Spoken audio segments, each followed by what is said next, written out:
¿Sabías que la costumbre de poner unos calcetines colgando en la chimenea para recibir los regalos de Santa Claus proviene de una leyenda milenaria? Esta es la extraña historia de Santa Claus.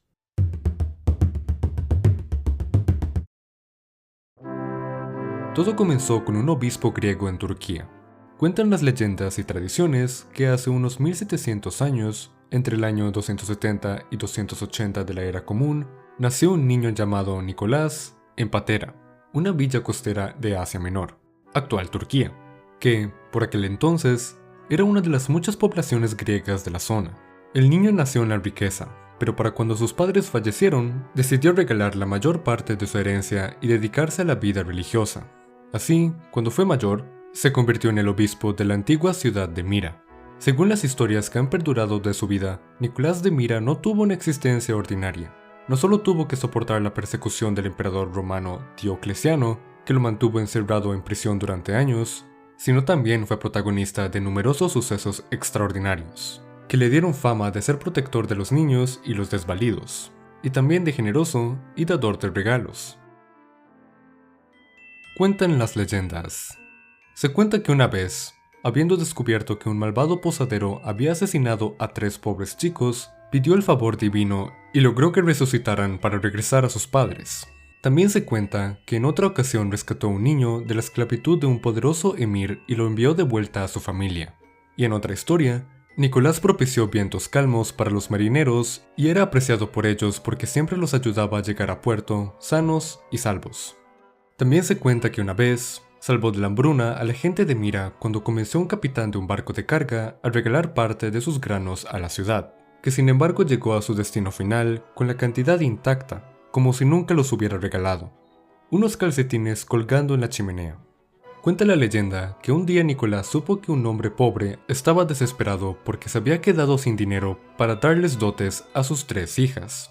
Sin dotes, no podría casarlas y las jóvenes corrían el peligro de caer en la esclavitud o en la prostitución.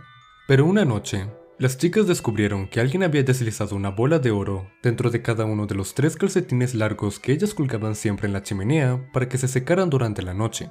Cada bola de oro sirvió para sus dotes y así se salvaron de un destino cruel. Nicolás no se atribuyó el incidente, pero todos en Mira sabían que había sido él. Calcetines colgando en una chimenea con regalos inesperados. ¿No les resulta familiar?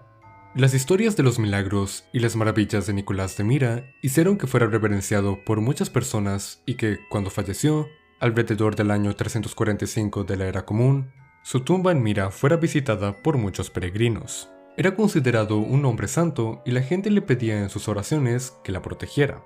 Y tanta fue su fama que, en 1087, en medio del cisma entre la iglesia de Occidente y la de Oriente, se cuenta que un grupo de marineros se robó los restos de Nicolás para llevárselos a Bari, ciudad de Italia, donde fueron depositados bajo un templo, que luego se convirtió en la Basílica de San Nicolás, la cual en la actualidad es aún objeto de peregrinación. Obviamente, las historias sobre Nicolás de Mira son solo leyendas.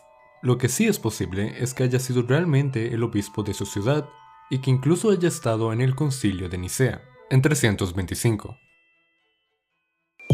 Y San Nicolás se convirtió en Sinterklaas. En 1466, Nicolás de Mira fue declarado santo por la Iglesia, que estableció el 6 de diciembre como su día de veneración. Sin embargo, la fama de su nombre se había esparcido por toda Europa desde mucho tiempo antes, de modo que muchos pueblos ya lo veneraban como protector, en especial de los niños y los desvalidos. Y con el tiempo, las historias de su generosidad y sus regalos inspiraron la costumbre de darles regalos a los niños la víspera del 6 de diciembre. En Países Bajos, también conocido como Holanda, esta costumbre popularizó la venta de juguetes y regalos cada diciembre y San Nicolás, o más bien Sinterklaas, que era como los holandeses llamaban al santo, comenzó a ser representado por hombres que se vestían con los ropajes rojos de los obispos para delicia de la gente.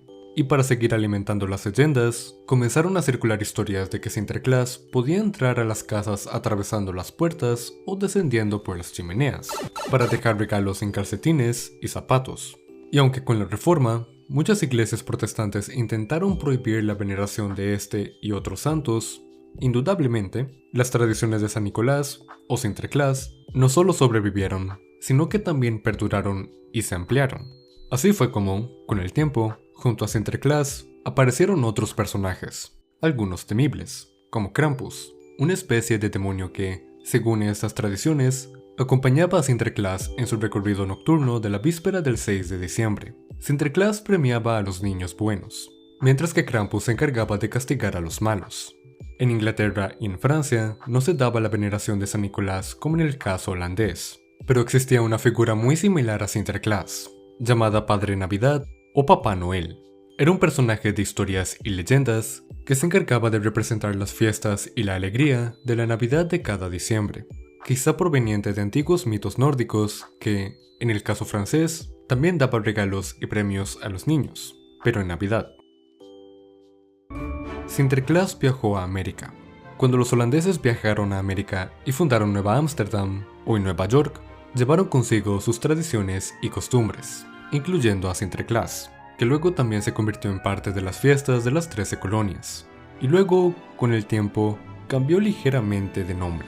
En 1773, una revista llamada Rivington's Gazetteer de Nueva York publicó un reporte sobre un evento por la celebración de San Nicolás, o Saint Claus. Luego, en 1809, el autor Washington Irving contó que las viejas familias holandesas contaban toda clase de historias sobre Sinterklaas en su día, como que volaba sobre la ciudad en un carro y bajaba por las chimeneas para entregar regalos. Un año después, un poema llamado Sancte Claus expandió la leyenda. Y apareció Santa Claus. Para 1821, un poema anónimo ilustrado, llamado El viejo Santa Claus con mucho gusto, introdujo el abrigo rojo, los renos y el trineo y dijo que Santa Claus llegaba no la víspera del 6 de diciembre, sino la de Navidad. 2 años después, Clement Clarke Moore embelleció la leyenda con su poema Una visita de San Nicolás, mejor conocido como La noche antes de Navidad, donde San Nick, como lo llamaba, fue presentado ya con su barba abundante y un rebaño completo de renos mágicos voladores. Ya no se trataba de un santo obispo, sino de una especie de elfo viejo y alegre, con ojos brillantes y una barba tan blanca como la nieve. La apariencia del ahora llamado Santa Claus fue cambiando a lo largo del siglo XIX. Algunas veces era alto, otras bajo, a veces era gordo, a veces delgado, y sus ropas pasaron por varios colores. Finalmente, en 1881, el caricaturista Thomas Nast fijó el estándar básico del aspecto de Santa Claus, cuando lo presentó en sus populares ilustraciones de Una visita de San Nicolás, con su taller en el Polo Norte ya incluido. En Inglaterra, el Santa Claus americano había entrado en la cultura popular hacia la década de 1860, cuando se le presentaba trayendo regalos de Navidad, junto con las hadas, y parecía haberse confundido por completo con el viejo Padre Navidad. Así, para la década de 1880, Santa Claus y el Padre Navidad eran un mismo personaje, y su aspecto americano se había consolidado. Lo mismo sucedió con la figura de Papá Noel en Francia y en otros países. Cuando llegó el siglo XX, Santa Claus era una tradición fuertemente consolidada y expansiva, al punto que comenzó a ser incluido en anuncios comerciales hacia la década de 1930. Por esto, quizá, circuló la historia de que la Coca-Cola había inventado la figura de Santa Claus. Pero esto solo es un mito. Para cuando Santa Claus llegó a la publicidad de la compañía, ya su figura tenía mucho tiempo de haberse establecido. La popularidad de Santa Claus en el mundo anglosajón no fue casualidad. Durante el siglo XIX, la sociedad victoriana impulsó una celebración de la Navidad menos adulta y más centrada en la niñez y la familia, y la figura del anciano bonachón y generoso se adaptaba muy bien a esta idea, que fue la que, al final, ha imperado en la cultura occidental hasta nuestros días. Pero esa es otra historia.